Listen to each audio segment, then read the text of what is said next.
Rock and roll may live forever, but we only retire once.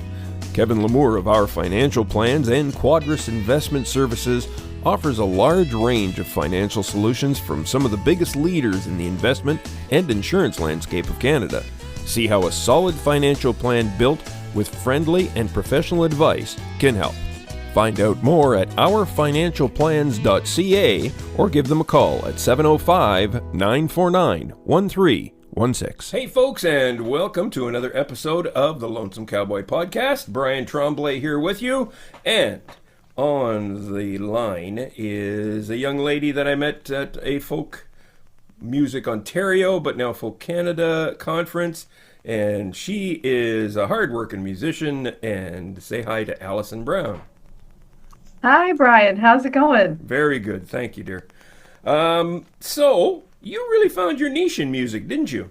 You worked in a bluegrass camp, and you hosted radio programs, and you have a whole list of services that you do for musicians. I mean, how did you come by all these admin skills? You just happen to be good at office work. Well, you know what? It's the kind of stuff that nobody likes doing. No one loves filling out forms or doing all this stuff where you got to upload your stuff to Spotify, your CD Baby and stuff like that. It's just really the grunt work of kind of musician life that takes up a lot of time. And let's be real, some of us are more inclined to doing those jobs than others. For me, I certainly don't mind sitting down for a half an hour and just typing up people's track lists, and that's what I was doing today, and getting their artwork together and that kind of stuff, because a lot of that stuff, other people really don't enjoy it. So I'm very happy to take that on, and I charge a little bit for that, but not exorbitant fees. And I do a lot of other stuff too. Right now I'm still working for the Slow Can Ramblers, which I absolutely love. Working for those guys. They're a fabulous bluegrass group. So for them, I just manage their itinerary. So I kind of advance all their tour dates, and I get in touch with the venues and figure out, okay, what time's the load in, what time's the sound check, if they need a stage plot, or, when's the food, and where are we sleeping and all that kind of stuff. So I just manage their schedule. So I have that all organized for them. So they don't have to email all the venues back and forth. They don't have time for that. So I'll do it for them. So yeah, that's one of my main jobs these days. And I mean, it's just stuff that I took on because I had been doing it for myself for 25 plus years of the many changing ways that we do our musician administrative tasks. There you go. I love it. Yeah, I mean, I understand. I do the same thing. I've done some posters and some stuff, and I've done some social media logos and postings, that the persons can use for their podcasts. So, hey, we got to do it wherever we can do it, right? You got to point those skills in the right direction. Now, what I'm going to do is, and we'll let everybody in on the behind the scenes here, I'm going to take my headphones off. I'm going to close my door because I think all the sounds from the traffic are coming through. Okay, that's great. Well, somewhere back behind me is a very quiet dog, so we hope that it'll stay that way as well. And then again, who knows? That was fast. Yeah, see, it's right. It's only right there. I got a little place. Excellent. Nice. Outstanding. Tell us how getting into performing and songwriting, how did that come to you? Oh, yeah. Well, you do get asked this question a lot in your career. And I mean, for me, it was really not a choice. I definitely, I started singing when I was about 14 years old in high school. I had very excellent music teachers in high school that really recognized that, I feel like I just kind of had a gift for singing. I didn't really practice. I didn't really work on it. I just literally joined a vocal class and, was really doing well with it when I was in school. So, I mean, I really started there. And as a singer, I mean, I was kind of leading the stage band in band arrangements. And I had really cool teachers that let me do Janis Joplin stuff and cool. Blood, Sweat and Tears and U2 and all that stuff. We didn't really do the standard high school band repertoire. And I mean, I got to sing with a lot of other singers too. There was a lot of really other good singers in our class. And so I really got my start there. And then, through that, I decided to try to learn how to play guitar because, eventually I wasn't going to have all these students to play with me, and like what was I going to do going forward. Hmm. So yeah, then I started picking up guitar. My dad played guitar for years, and so there was stuff like that around the house. So I took a guitar class again in high school, to kind of get working on that. And then and then I kind of started writing songs quite a bit after that, actually. It was more when I started kind of collaborating with my cousin. So she and I had like a little group for a while. And that's kind of when I thought, okay, well, and she was really a prolific songwriter as a youngster, like, 17, 18 years old, and then we started our own little group. So that's kind of where it started. And then, yeah, like it's very rare that I've taken more than like a year off from playing live, even since that time, and in various Awesome. iterations as well. Like, Yeah. and then of course after school was over, I had a bunch of different boyfriends that I played music with, and blah blah blah. Like it just, yeah, it's actually been kind of weird for me to take about. I usually take a little break in the winter because Yeah. I don't really gig too much in the winter. Sure. But I've taken a bit of a longer break. Like the last real gig that I did was in November, and my first gig of 2026 is this weekend for Women's Day on March the 8th. Cool. Um, so yeah, and I don't really have a full stacked like show calendar this year yet, but Yeah. things change, and I'm in the process. I'm going to be moving, so I kind of wanted to like leave some empty space so that I have room to schedule other stuff and Yeah. kind of getting some more things together for this year. So Yeah. it's pretty different. Yeah. So, That's so outstanding. yeah, I And didn't. It chose me. Music chose me. that's outstanding. And Yeah. that's the great part about where you folks live as opposed to where I am stuck here in the wilds of northern Ontario is you have such a range of places you can play. Because you're within an hour to 2 hours to drive there. You know what I mean? Uh, It is kind of been convenient, especially like when I was younger and I was doing more touring. mhm. Like, I could start in Windsor, do a show there, and play like Guelph, Hamilton, London, Toronto, and then go home. And like that would be like a Thursday to Monday or something. Yeah. It was easy to do that. Yeah. And then even, later on when I was going out for like 2 and 3 weeks at a time, you drive up to Ottawa, then you can go to Sudbury, and then you can go down again. Like it is pretty convenient to have that, um, for touring, but even for stuff like I don't consider, going between London and Windsor to be a tour. It's just kind of conveniently located places to play. And I mean, down around Essex County, there's all the wineries and stuff. So Yeah. those have been kind of my go-to gigs for the summers. Cool. And festivals and stuff as well. Like there's quite a few things that you can do around Southern Ontario, but I mean, I love Northern Ontario. I really miss going there. So, and I know there's more to do there than probably most people think. So, yeah. Yeah. For a lot of folks that don't live here, and like I said, for me, winter is not something to enjoy. Winter is something to be survived. Yeah. Yeah. There you Well, go. London's in the snow belt, so we don't get the quite as cold temperatures, but we sure do get the big snow dumps. Yeah, you get those, that's So, for sure. yeah. So, as we were chatting about, you like all musicians, we make our money where we can make our money, and you do something really cool because so many musicians have pets, and not that you do it just for musicians, but you are a pet sitter. Yes, yes. And I've been doing that for quite a while, and that's really been like you built a big a business, though. Well, yeah, I guess so. I mean, what I'm very happy with, like, I have a lot of regular clients now. Mm-hmm. So, like, people, especially people who take really long vacations, I'm here where I'm at right now for over a month. I've had some other opportunities, like last summer and the summer before. I went out and did a bunch of house and dog sitting, on the West Coast. So I went to Vancouver Island for a few months at a Wow, time, that's and that awesome. was awesome.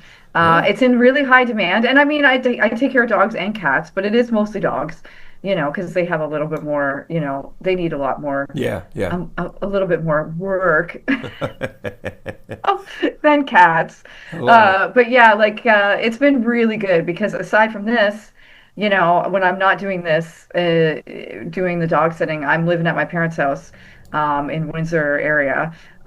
So it's nice to be able to get away and, kind of have my own space. Yeah. And I've been kind of mostly in London where I have a lot of like a lot of people that have been in my bands over the years and people that I could like jam with and do more Yeah. group shows and stuff. Yeah. My good buddy Dan Henshaw, who I've played with forever, he lives here, so it's a little bit easier to set up gigs that way if I'm here as opposed to in Windsor.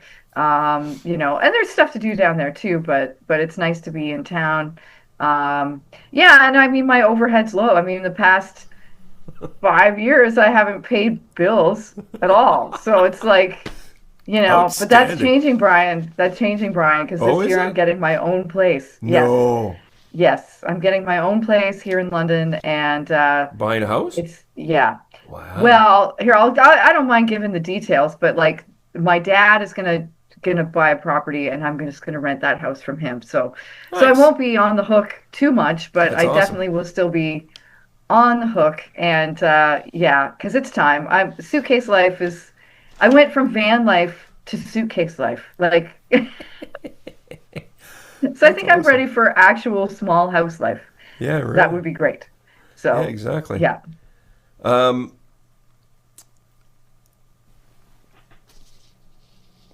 I gotta make sure I gotta get into. Oh, yes, I'm in the right spot. I was about to say, is that Allison's question? Hey, you can ask me questions for other people. I can just make up very clever answers.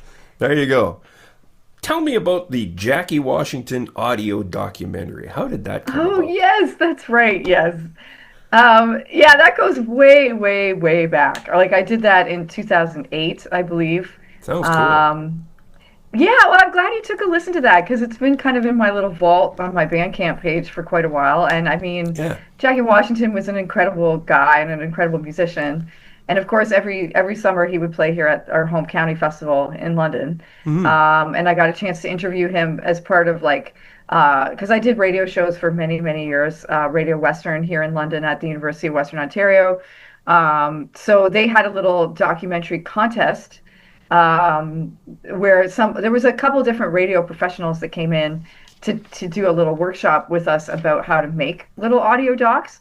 And I thought, okay, well, I've got like a bunch of like footage that I had from when I interviewed Jackie, so I thought I would turn it into a story on him. And then I had my good old friend Ken Palmer, the late great Ken Palmer, was also a big help in putting that together because, of course, he knew Jackie for many, many years. Cool. And then I ended up winning the contest, so I won like $150, and I got a great story. And I feel like those insights from Jackie are really special to have. So yeah, go and listen to that on my Bandcamp page. It's free. You can still listen to it. It was a fun project. I have a Yeah. note here about your Christmas shows. Oh yeah. Yeah, now that'd be something would be great if you could have those on a radio every year. That's a syndication thing, if you ask me. Well, it is sort of a little bit syndicated, I Oh, guess. Like good. I do have a few stations. Like they play it in Windsor, they play it in London, and there's a couple stations in Kitchener that play it as well. So it doesn't really. I haven't really branched it out past Southern Ontario, but yeah, like. And then I put it on a SoundCloud, and you can hear it every year too. It's called the Fireside Christmas Radio Right. Hour, Yeah. which Hmm. is actually 90 minutes long. So There you just so go. you know, it's 90 minutes. Yeah, that's Uh, good.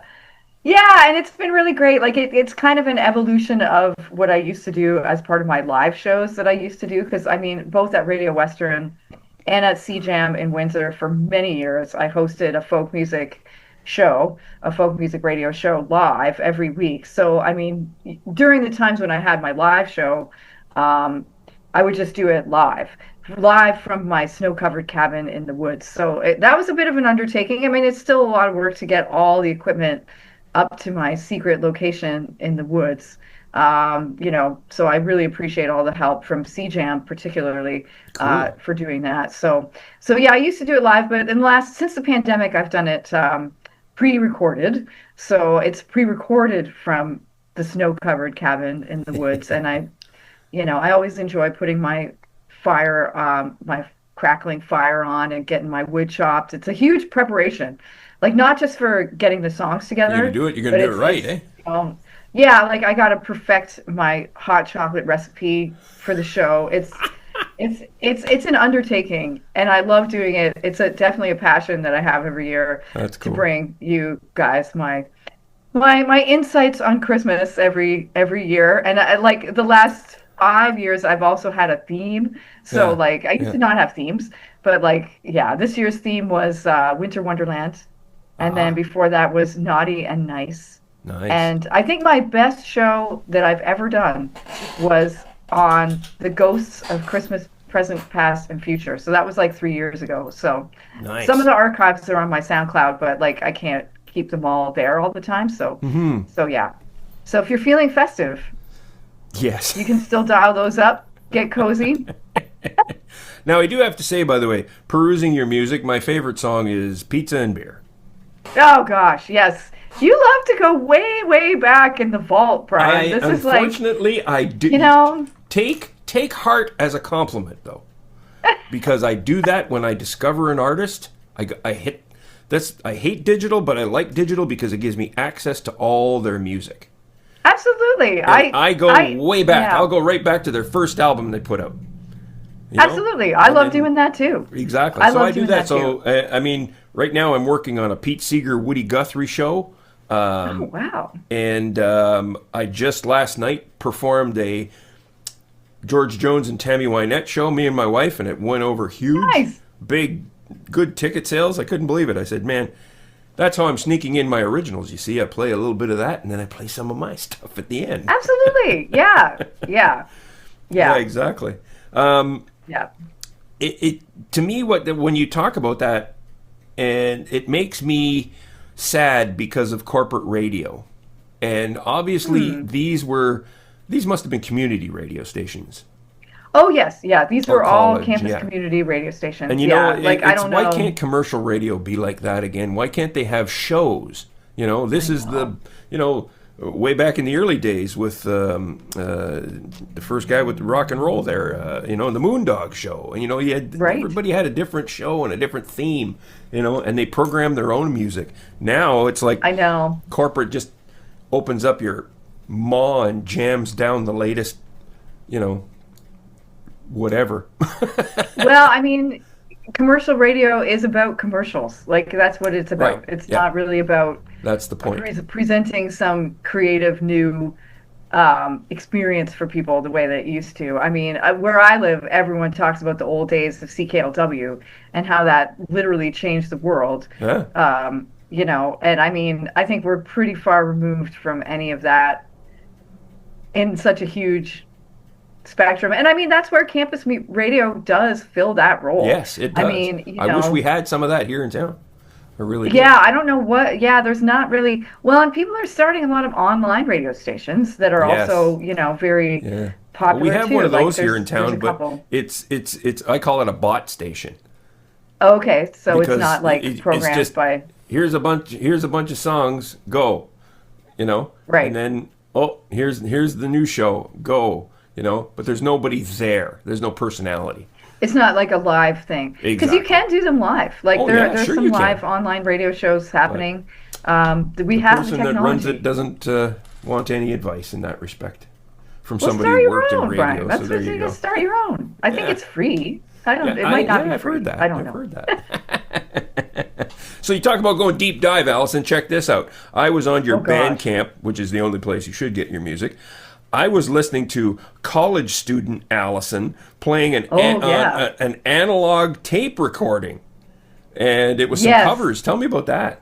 That was from my student days at the music industry art program at Fanshawe College Oh, here in cool. London, where we did our projects on the great big reels of 2-inch tape, the thick stuff. So yeah, with the big tape machine, you got to wind the thing all I around. have one So sitting here so on my I'm. desk. Oh, you do? That's great. Yeah.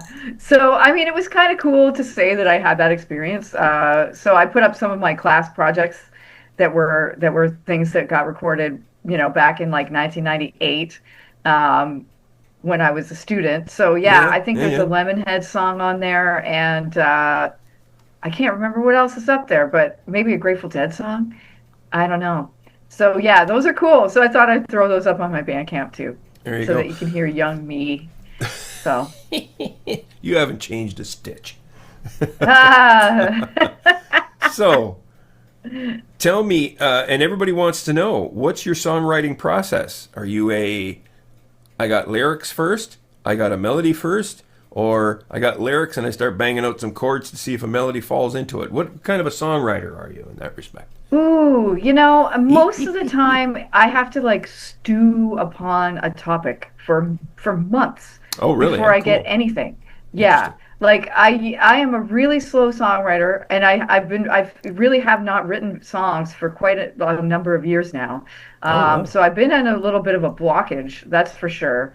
Um, because for me, singing is the first thing. Like, Yeah. I'll sit down with my guitar and I will just want to blast out some like, you know, anything from like Linda Ronstadt songs to like, whatever I'm listening to at the time. Like, I just really love songs so much that, a lot of times it's more about what am I going to sing today? It's not really about what am I going to write today, Yeah. unfortunately. And I am a little bit lazy about it. So, at times in my life, my songwriting process was book some studio time and don't have any songs. And then you have this panic where you have to finish them. Yeah, no So, kidding. like, that's the kind of stuff, that's the kind of wild life that Yeah. I have, That's what Brian. the Beatles did. We got an idea, and then they'd spend, Yeah, the it's like, entire well, I day got making two a song. songs. Yeah. Why don't I book some studio time? And sure, I'll finish something else in like a couple months. Yeah, I'm a So, rock and I star. mean, I did get some really good stuff out of that. And I mean, my early songs, yeah, like, and sometimes I kind of get on like little themes. Like my last record that had a lot of originals on it was done in about 2016, Uh, and a lot of those songs were kind of focused on Windsor. Like I had sort of a Windsor theme because I was back living in Windsor, and I had some ideas that kind of came from that. Um, so I kind of got a little regional with my ideas, and like, yeah, I sometimes I'll get lyrics while I'm just sort of singing a bunch of blah blah blah. But most of the time, I really have to think about it, and I'm really meticulous about editing. I don't just be like, oh, I'm done. This is it. No, I have to sing it out like a lot of times. yeah.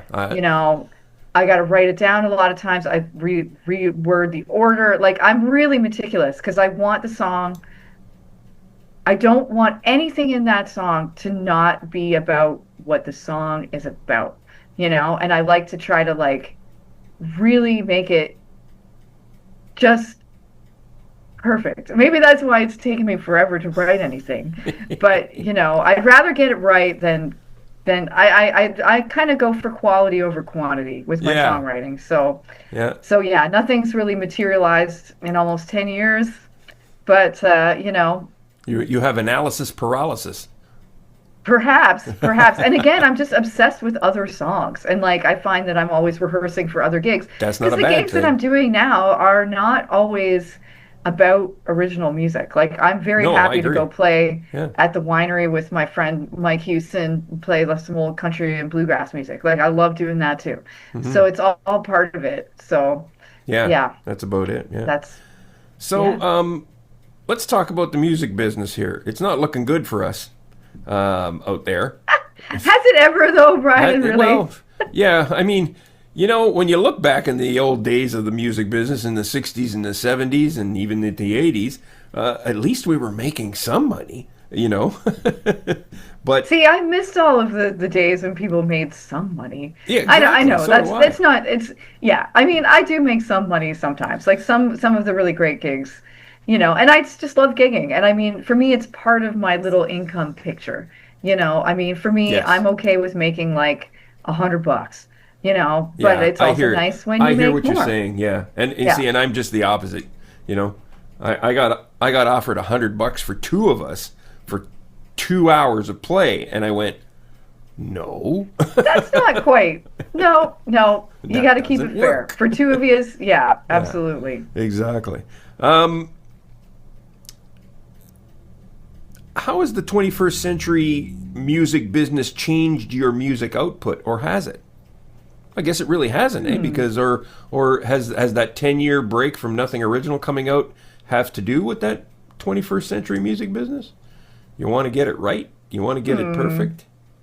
Well, I think it's more about like where I'm at personally in my own career. You Gotcha. know, there was a point at which, you know, I reached a plateau of the kinds of gigs that I was able to get. And I kind of woke up and smelled the coffee and I was like, yep, I'm not going to get booked at all these big ones. I might as well just have fun doing what I want to do. You know, and also, you know, I mean, even if you're not printing CDs and that kind of stuff, recording, making really good recordings on whatever spectrum that means to you, still costs. It costs a lot. You got to get your people organized. Because I mean, I'm not the kind of person who would like AI my backup band. Oh God, no. No way. You know, I have heard things that are done that way, and I am fooled. It is sounding pretty good, the AI backup band, Yeah. but I'd rather have you real humans in the studio doing stuff. So I mean, like I wasn't at a point at which I wanted to put out albums and like try to promote albums and trying to get the stuff on the radio. At least not for me. Like I'm happy to help other people with that stuff, but it's a big time investment, and like especially when you know when you kind of hit that plateau, and I was like, okay, you know, I don't, you know, and I didn't want to like buy another van and all of that stuff. Like I, you know, Yeah, I get you. Well, because I that's mean, it's yeah. but I mean, that's changing though. A lot of young people are not playing live No, as the way that we all used to, and that's not their thing. because we There's a can't lot afford of it. online concerts and a lot of like, you know, everything's about being, you know, having good Instagram videos and that kind of stuff. Yeah. So, and to me, that's just not as fun as like playing live shows. So, I don't know. Well, It is a different landscape, and you know, I don't know if that's changed my output necessarily. I think it's more like where am I going to have the most fun and make a little bit of money and feel like I'm contributing to and the overall that's just it. picture of music. I agree Yeah. 100%. I So, mean, I yeah, look, I have no aspirations to be a star. I don't right. want to be walking down the street and people go, ah, it's him, you know, which never would happen with this old guy. But anyways, it's more like, ah, it's him, run away. Sure it's not, Brian. But So, but yeah, I would I've gone the same way, and that's why I'm doing these special shows and stuff like that, so I'm getting in the door that way, right? And you can get a little extra money when yeah, you do all those extra things like that, and then hey, for guess what? To sure. close out the show, here's a half an hour to an hour of my stuff. You know, what do you think? Oh yeah, yeah, yeah. Well, and I mean, I definitely throw in original Oh songs God, yeah. like in places where it may not be, you know, and I mean the kinds of gigs that I do, like I definitely play covers, but I'm not playing covers that people know. You know, I'm Yeah, not, you know, it's mostly either old music or stuff that's a little bit obscure, yeah. you know, all over the map kind of thing. Those are the best. So yeah, it's yeah, I don't really play Whose Bed Have Your Boots Been Under. So Thank you for not doing that. which isn't a terrible song, Yes. but I mean that's not the kinds of gigs that I'm doing. It's still a lot of like whatever I want. So yeah. I went when I toured. The last stop on the tour was in Timmins, and I went and visited the former site of the Shania Twain Center, and Aha. it is now an open pit mine. What? Oh, I thought it Yep. still existed. Oh No, dear. Okay. torn down, big open pit mine. Oh wow. I'm gonna take I'm gonna take one of the pictures of it, and I'm gonna go former site of the Shania Twain Center. There you go. Yeah. Anyways, Allison, tell the folks where they can find out about you and your music and all that fun stuff and the socials and all that fun thing. Yeah, well, everything, you know, if you want to give a listen to some songs, you can go to AllisonBrown.ca. So that's ALLISONBROWN.ca. You know, and then you can find all the social links from there too. And there's info about all my other stuff, like, you know, my administrative stuff Yeah, and anything else you want to find out there about. you And you go. can contact me through that as well. Also, just if you're Googling, make sure you don't get the other Allison Brown, which Yes, is that's right. she's a very famous banjo player. with one L as opposed to two. That's right. Yes. So yeah, there was a lot of interesting stories, where I, accidentally get her emails and people asking me like, "Wow, how'd you get that great gig playing with Steve Martin?" And I'm like, "Nope, Wrong not guy. me." Yeah, she's Wrong exceptionally gal. talented, and like we Oh, did I get to know. meet once, which was very special. So yeah, but yeah, if you see a blonde woman with a banjo, Yeah. you're gonna hear some great music, Yeah. but But it's it's not not me. gonna be me. There's two of us, so go check us out, both of us. There you go. So Yeah, do that. Check out the Allison Brown with two L's and the Allison Brown with one L. absolutely. There you go. And we will have a link to Allison's webpage, and you can follow up on her stuff from there. And I really think you should, because she's got some great music and some cool Oh, titles thanks, too. Brian. That's great. That's Yeah. great. I'm What was glad. it? Thank Vipers you at the so much for Virgin's Feet listening. or something like that?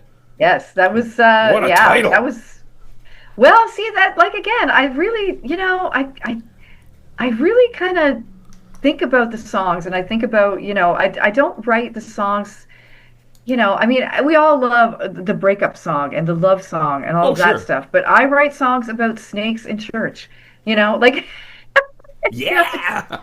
I write songs about picking up trash and old, dilapidated hospitals. So See? I kind of try to keep the subject matter, you know, um, a little bit specific, But I mean, these things also kind of unlock other issues, right? Like that record was kind of it had a little bit of a gospel flavor to it. So, Uh-huh. so yeah, that record was a fun one to work with, and I worked with David Essig on that as well. So, I've always loved talking to David. David and I are still in touch quite regularly, and Cool. he's kind of my mentor. So, Love it. so Yeah. yeah, lots of what I do is accredited to my time hanging out with David Essig. That's for sure. So, yeah, Allison Brown, thank you. Thank you for coming on the show. Always a blast. great, Brian. We'll see you soon. You bet.